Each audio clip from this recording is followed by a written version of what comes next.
yonent bi sallallahu alayhi wa alihi wa sallam nee na athqalu salaatin ala almunafiqin salaatu al-ishaa'i wa salaatu al-fajr.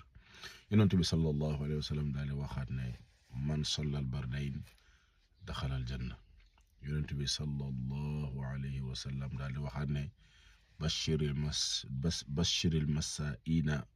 bashiril mashaa'ina fi zulami bin nuuri taam yowma alqiyaama.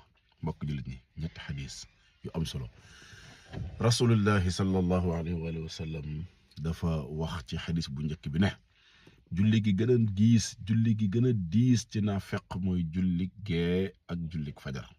julli gee ak jullik fajar rawatina jullik fajar nee na julli gu diis la ci naafeq. ab naafeq du ko mën a def. naafeq yi ñoom ay 7 heures du matin la ñuy julli,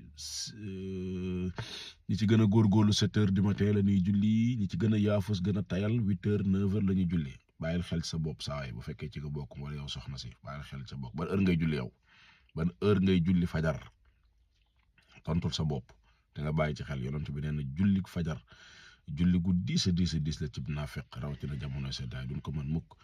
yonent bi daal di waxaat ne ñi nga xam ne ñooy jóg fajar gi ñi nga xam ne ñooy jóg fajar di xuus ci lëndëm gi di dem ci jàkk ji di julli